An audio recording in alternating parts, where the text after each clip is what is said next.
Hi, I'm Craig Dumont with PentecostalPastor.com, and with me this evening is Christine Curley and Brian Peterson. And I'm sure that you're probably familiar with Brian. He has been with us many times, has some very popular programs on our site. And Christine, his wife, good to have you with us. I know that tonight I'm going to try to be concise and get everything in. An interesting topic. I understand I'm interrupting your date night, so Yeah, that is. I am thankful that you guys would take time to be here. The reason, of course, that you're here is I didn't know this, but I'd shared with you. I was on my way out to Colorado for a actually it was for my in-laws' funeral service, and on my way out, I was driving. I was listening to a podcast from Westminster Theological Seminary, and it was on the topic of the historic Adam. And as I was listening to it, the speaker made reference, said that they had, that he referred to an article dealing with Adam and Eve, specifically Eve, dealing with about the curses, I guess you'd say, in chapter 3. Yeah. And then he said it was by Christine Curley and Brian Peterson. And I was like, whoa, wait a second. I'm like, wait a second, I think I know who that is. Was that really who I thought they said? And so I backed it up. And I think it was from a couple of years ago, actually, that they did it. And that was the first time I heard about that. And I was interested in it, not only because I knew you and you'd participated quite in other teachings, but I'm interested in it specifically because of my interest in Genesis and some projects I'm working on there. So I got a hold of you guys at church, which was easy to do, Yep. and talk to you about the possibility of walking us through this article. It's called Eve's Curse Revisited, an increase of sorrowful conceptions. There we go. If I get it out, I feel like George W. Bush sometimes. So first of all, would you kind of give me I have a couple questions for you, like I said, but give me an idea, or tell me what was the genesis, so to speak, of this article. Well, I'll let my wife actually talk about that because that was her idea. Yeah. So I was in a Hebrew class at seminary, and we were translating Genesis, and I was just auditing it. So I had done the translating, but I was sitting through and I was listening to our professor, and he's a dear friend of ours. He's wonderful. Mm-hmm. And so we'd stopped on this verse, and because it's a difficult verse. And we were going through, and he was explaining why we should translate it a certain way. And all of a sudden, my mind just started going. And I said, Glenn, couldn't it be sorrowful conceptions in the sense that women deal with miscarriages, mm-hmm. and women deal with that pain in such a different way? And he stopped for a moment, and he said, did you read that somewhere? And I said, no. I just kind of came up with it right now. And he said, no, that would make a lot of sense. So from there, we just started doing the research, and the more we read it and the more we saw it in context, we realized that we like ours better. Yeah, no, before we go any further, I enjoyed the article. In fact, as I read it, it made perfect sense to me, and it kind of lined up with every way I had thought about Genesis anyway. And I thought, well, yeah, that makes sense. But my first question when a brand new interpretation comes up is, is this okay?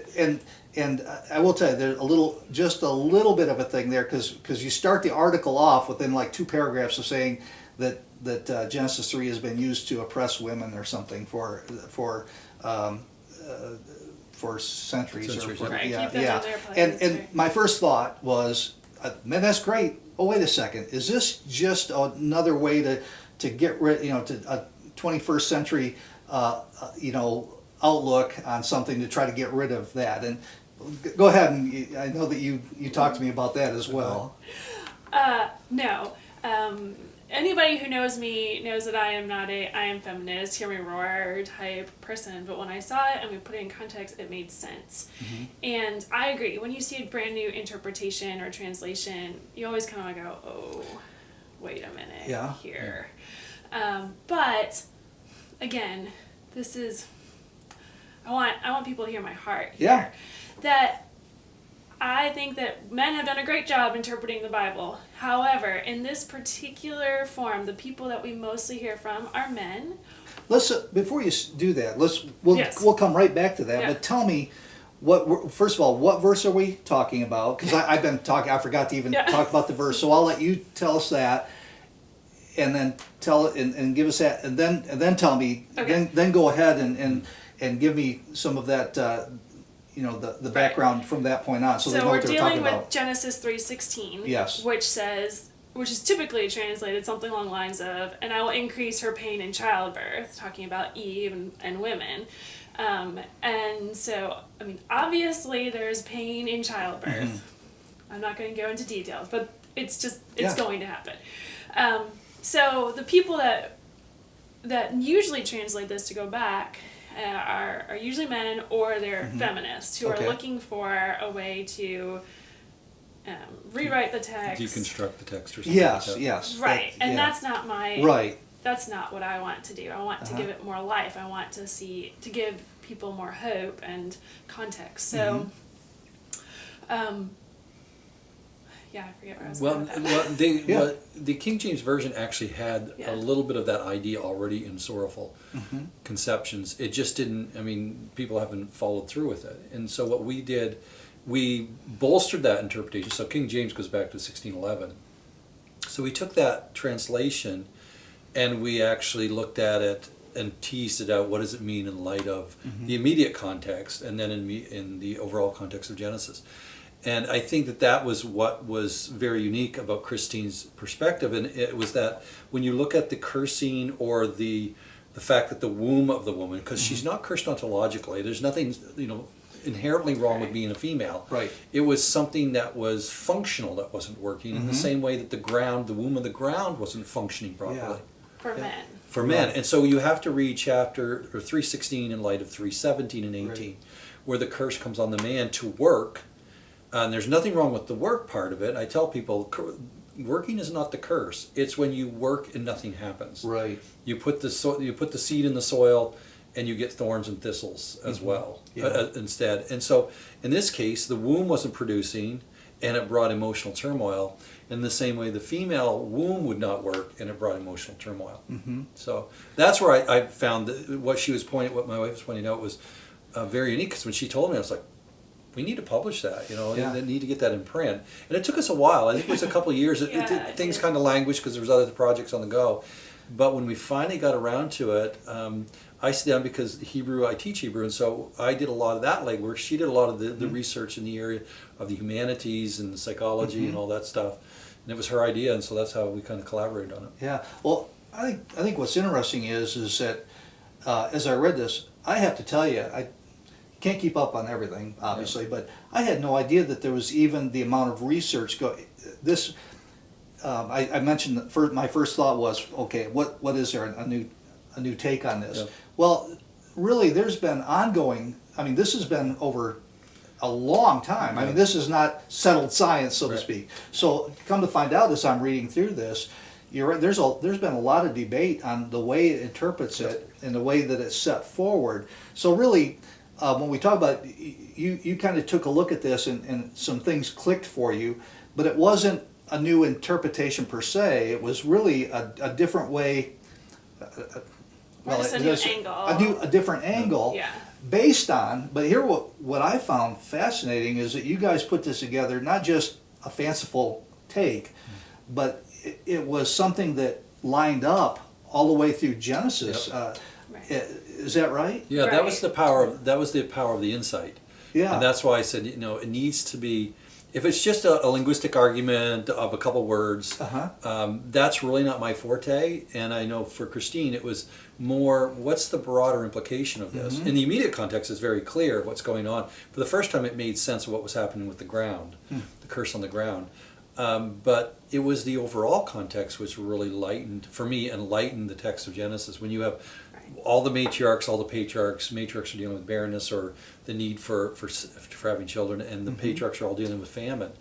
And a lot of times you read over that without really catching the nuance of how this is connected. And the amazing thing is that God is the one who overcomes every one of those. Yeah. It's only God that overcomes that curse and steps in. So. Now, there's a couple things I was thinking of as I went through that, wrote down a couple things. First of all, even going back before this, I realized I read this. First of all, you guys are already on one side of a controversy, because I don't think I have to presume, I have to talk to you. You actually believe Adam and Eve were real people. I do, yes. So no, yeah, I know. But these days you can't be too careful. I mean, it's Right. amazing. Some of our most respected Bible teachers are trying to. It's amazing how far they're moving away from that. Yeah. But so I thought, well, that's amazing, because they're actually taking this, and the people who you were interacting with in this as well, because this came into a pretty well high reputation biblical theological journal. So Yes. this isn't just something that was hid away in a closet, and Right. this is something that you put out there. And obviously there was quite a bit of readership, because I'm getting it on a podcast from several years ago from another seminary. So that was one of the things that I really appreciated about it, is, again, you took the Bible seriously, and as Pentecostals, we go back and say, hey, this is real. The second thing was I was thinking, all things really do begin in Genesis. Mm-hmm. And you mentioned in here, I'd like to talk about some of this. You talk about some of the social sciences and things, but the beginning of psychology is here. I mean, if you don't understand Genesis and Adam and Eve, Right. then all of your psychology is going to be screwed up from that point on. And I was looking at this, I thought that has immense implications for psychology, and you touch on a lot of that for with the studies about how women Deal. would deal with that.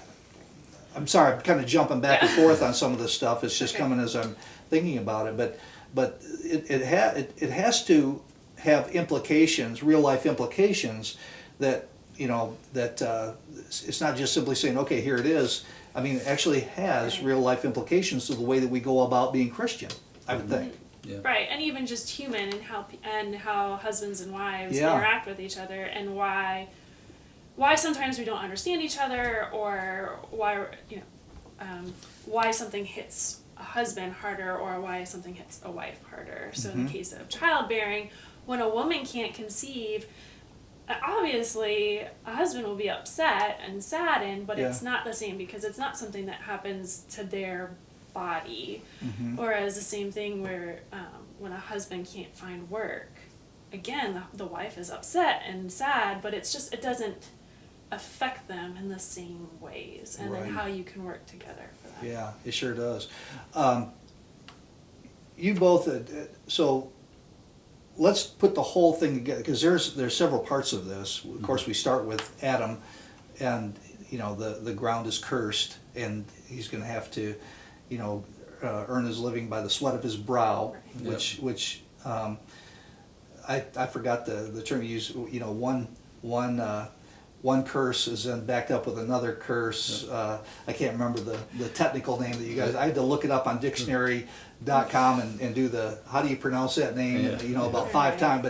But regardless of that, you point out that there's kind of the curse, then there's the or the point. It doesn't have to be a curse, I guess, but the point, and then the second point, and then not only is there a second point, but it even takes it farther to explain it.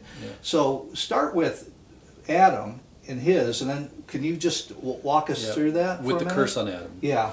Actually in the Hebrew, he's going to have to work by the sweat of his nose, where the sweat comes down and drips off his nose as he's working.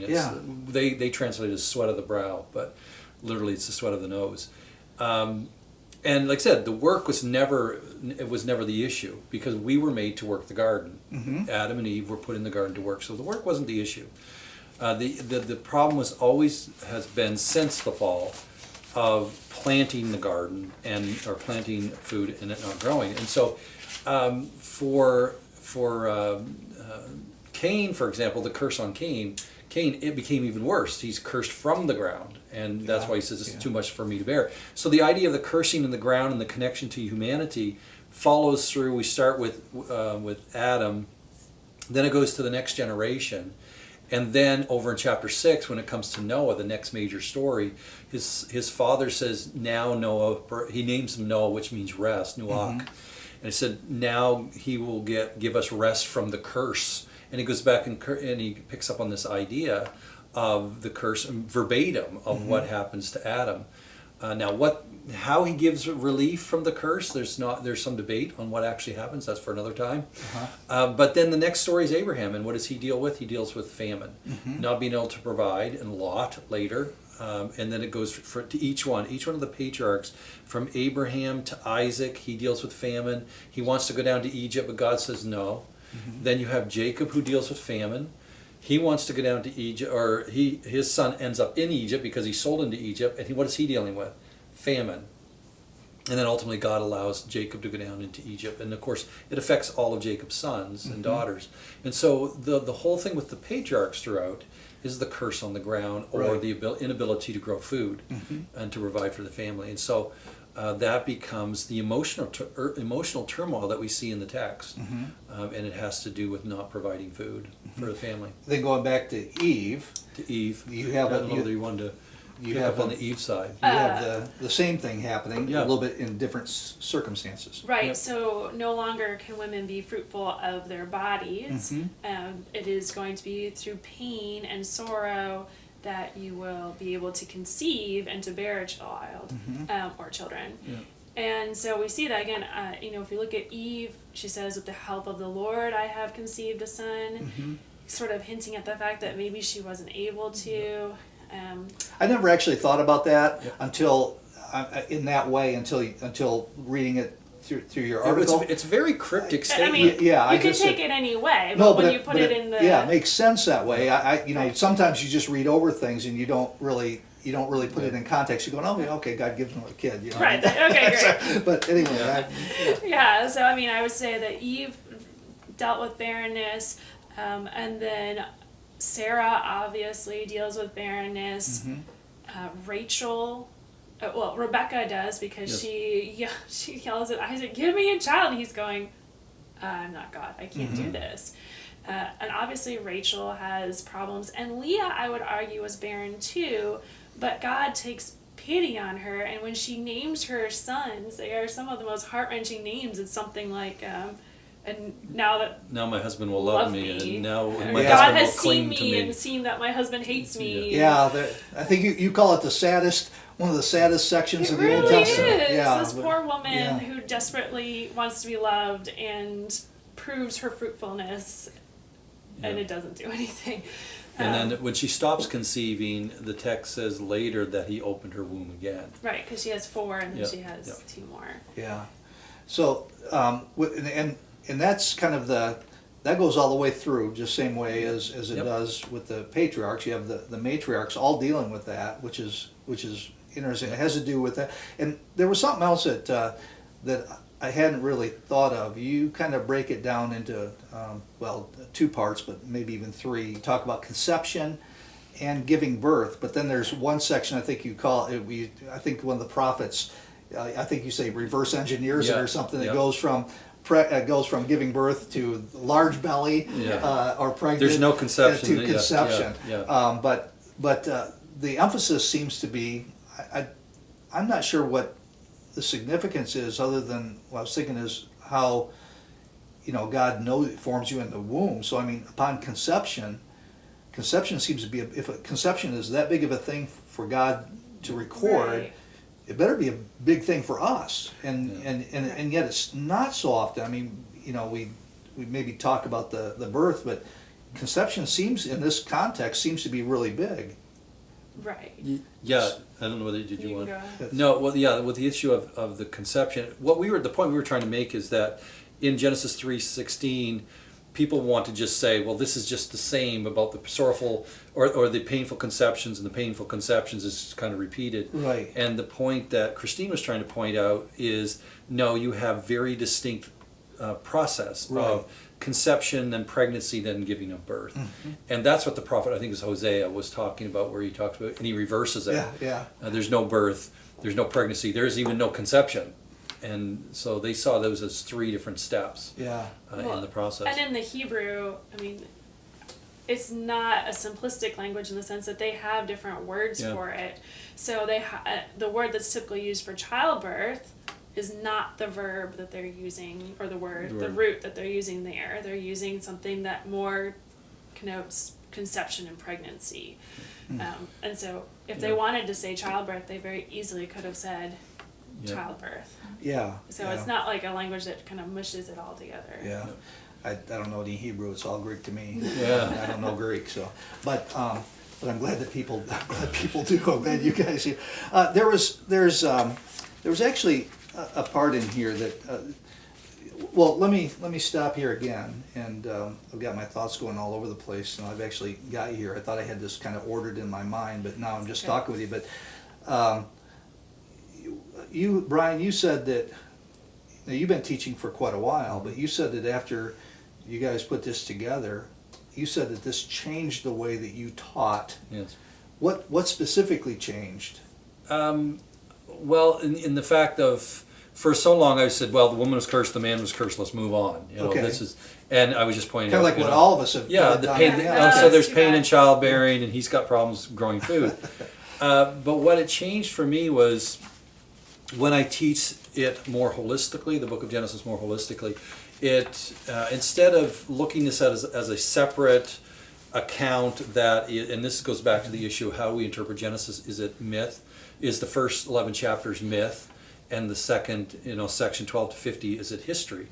And I said, well, when you read this text, it's wanting you to read and interpret everything through the lens of what happens in Genesis 3. Yeah. And so for me, Genesis 3 becomes the linchpin of understanding why all these things are happening in the patriarchal and ancestral narratives. Without that, you're scratching your head about the issue of barrenness and famine. But this makes sense that even in the midst of the curse that God placed upon all humanity, God steps in when it comes to his kind of those people that he has chosen, that chosen line, and he overrides all those curses. Because the message is quite clear. When I teach the message of the Old Testament, the message is quite clear that these things are in God's hands. And when you serve God, and when God has a plan, he can overcome the curse whenever he wants. And it doesn't mean that this happens to everybody. No, not necessarily. But when God's greater plan is at play, the text makes it very clear.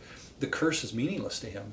Well, He can overcome it. There was a section here that I want to read here, because a lot of times we say, well, Christ reverses the curse, and that's true. I'm not going to take anything away, but you actually point out that some of this curse, or that this particular passage, that the curse actually started to be repealed back under the Mosaic law and the Mosaic covenant, if they would keep the covenant. Yeah. Right. It says the curse is far more than just barrenness, as we'll see below. All issues related to conception are in play by the phrase sorrowful conceptions, not just barrenness. Whoops, I think I'm going the wrong. Where am I at here? Where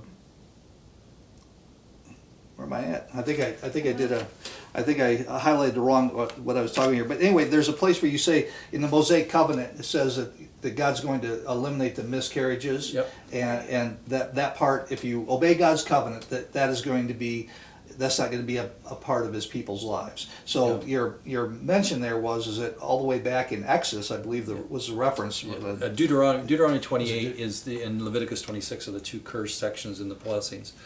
And that's where he's basically saying, Deuteronomy continually in Moses talks about choosing life and not death. Yeah. Choose life, not death. And so in those blessings, that section of the blessings, he actually points out that, look, if you follow the law and the covenant, those parts of the curse, not being able to bear children and whatnot, will not affect you. Right. Yeah. And here I was a page too early, but Yep. it says it's actually in Exodus, actually makes a distinction between miscarriages and barrenness. Yes. When he notes that as part of the blessing of the Mosaic covenant, Yahweh would reverse both aspects of the curse. Exodus 23:26. Yep.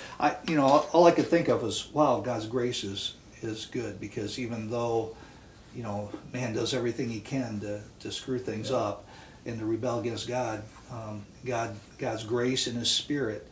And I was thinking, especially as Pentecostals, that shouldn't surprise us. I mean, although it always does. Like one person wrote a book called "Surprised by the Spirit of God," and I'm often surprised when my eyes are opened after I read something again for the first time. I'm like, wow, that really, that's amazing what God's grace was doing and how He was with His people. Even during all of this, God is covenanting with His people, that He's going to turn their cursedness into blessedness, with children, with the land. I think you mentioned the land. They basically inherited a land that was overflowing with milk and honey. Yep. I mean, so all of these things are changing as people worship the Lord and as they're following His commandments, and of course they don't always do that, and then it reverts back.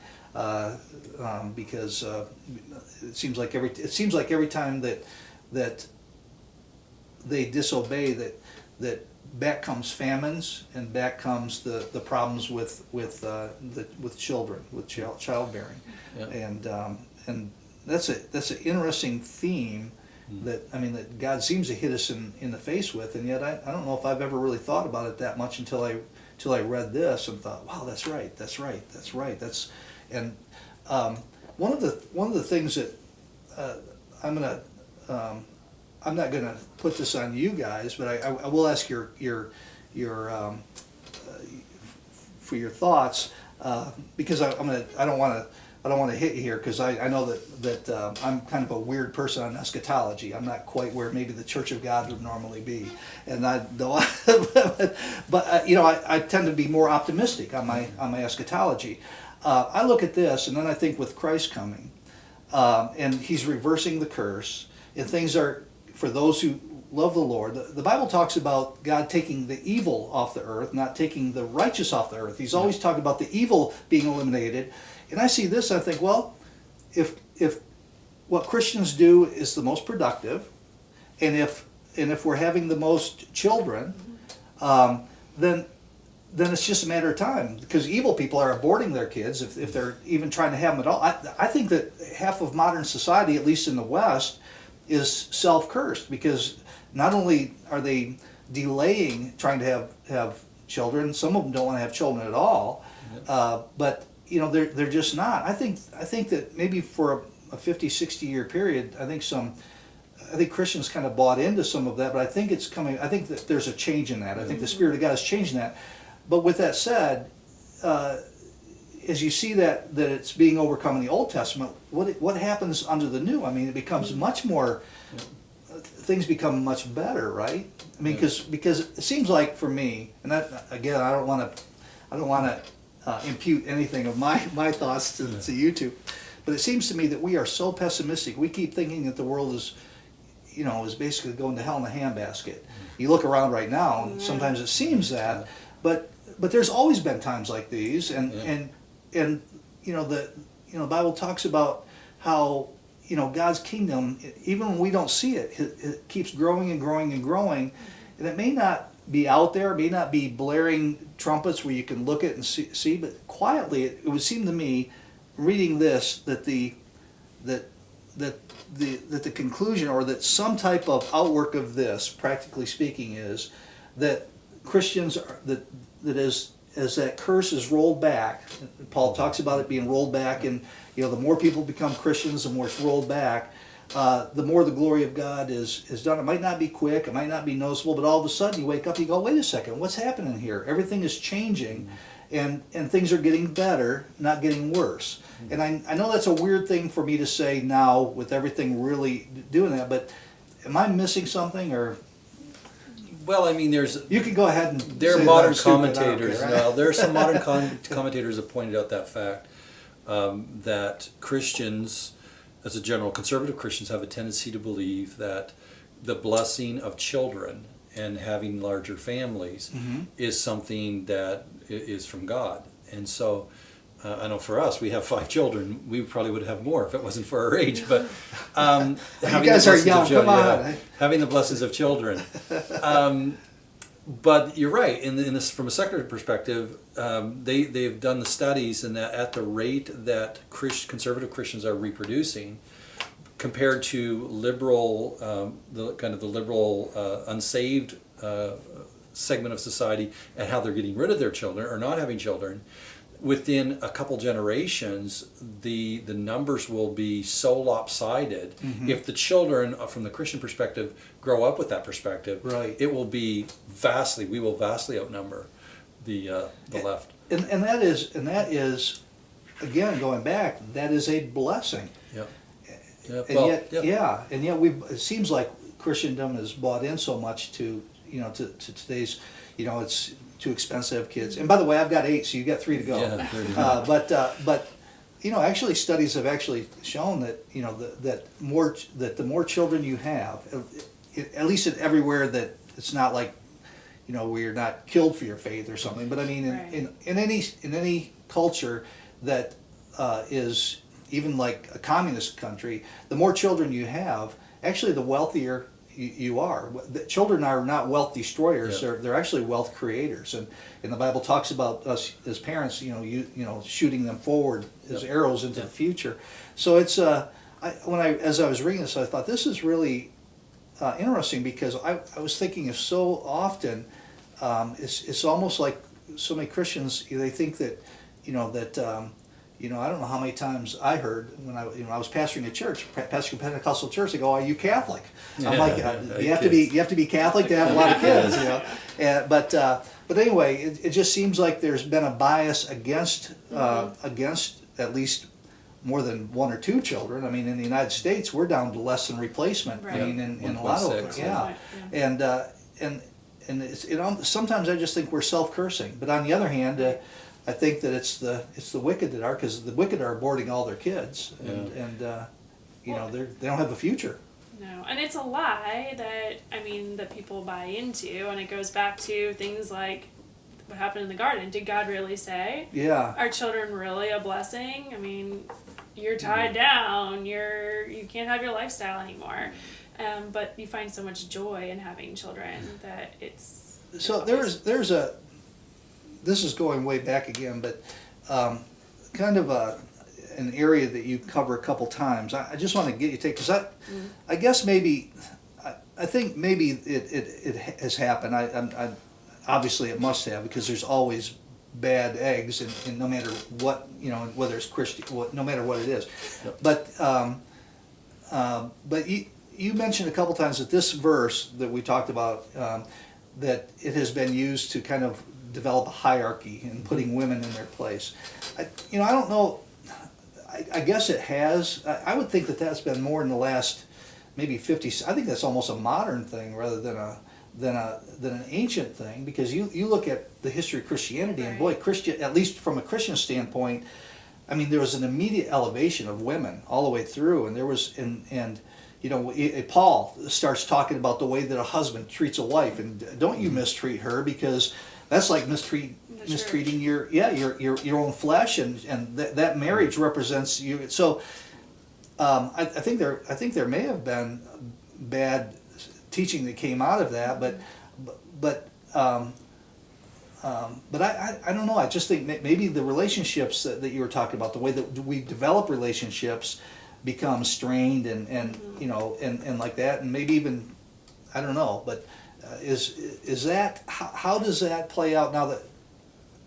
How'd that play out in terms of the patriarchs and matriarchs? I mean, because we definitely see Abraham love Sarah. Mm-hmm. Of course, he didn't. A couple times he left her stranded there. Mm-hmm. Let's be honest. I mean, the guy wasn't always. But and it's on the same thing. But with that said, pretty much all the way you see through, the matriarchs have tremendous influence. I mean, they're not under the thumb, it doesn't look to me, of any of the patriarchs per se. And then you come to the New Testament, and it's supposed to be on this level of mutual love and mutual service, laying down the life for a wife. So how do you see that play? Do you think that there is? Do you think that we're getting better? I guess I should say it that way. Are we getting better in our relationships? Or are they getting worse? Well, I mean, obviously it depends on from what side of the tracks you're coming from. In the I'm glad my wife's not down Yeah. here. Well, in the book of Genesis, we are speaking more, I think, on the second part of it, where it says, "And your desire will be for your husband; he shall desire to rule over you." That whole idea of the desiring comes from the fact, again, going back to the fact she can't get pregnant, so she needs her husband to get her pregnant. We see that in the story of Rebecca. We see that in the story of Rachel and Leah. Yeah. Rachel and Leah actually get to the point where they're bartering for the sexual attention of Jacob. You have Tamar. Yeah, what's a mandrake? Yeah, a mandrake. A mandrake is actually They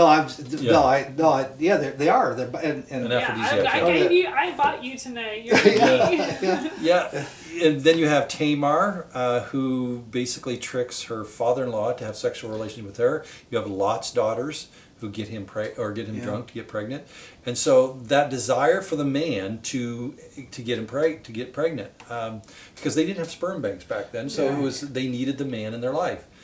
And so in this particular case, that part of the curse, or that part of the, I shouldn't say curse as much as it's a statement of fact. It's not prescriptive. I often say prescriptive versus descriptive. Several times you point out that it's descriptive, not prescriptive. Yeah. In other words, this is the way it's supposed to be. Unfortunately, and that's what God is pointing out there. He says, and the man shall desire to rule over you. It's kind of like, you need me. Yeah. And so what ends up happening in this particular case is you get, I believe, at that point, the birth of patriarchy. Now, is every relationship that you see in the biblical text or outside the biblical text, from a Christian perspective, going to be oppressive? Absolutely not. But you do have those ones that are very patriarchal in the sense of, I am the man, you're under, you're below me. We see this all the time.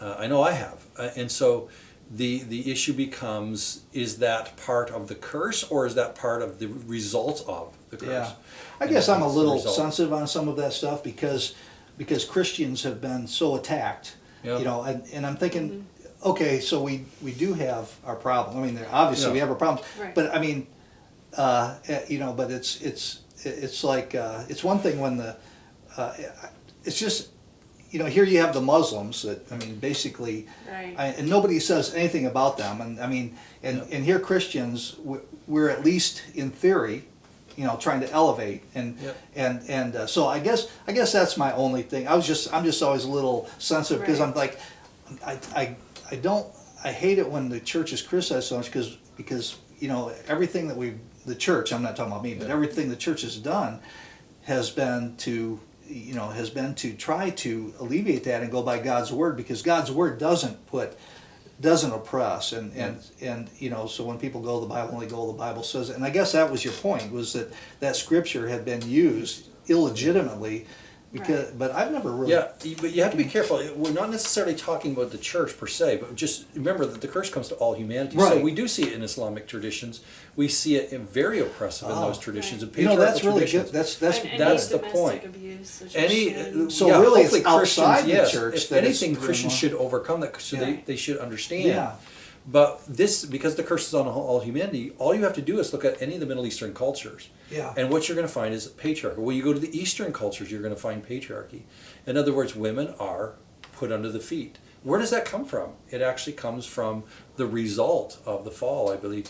And if anything, the church should be the one showing, look, this is descriptive, not prescriptive, and this is the way it is. Paul's trying to overcome that. But even Paul knows hierarchy.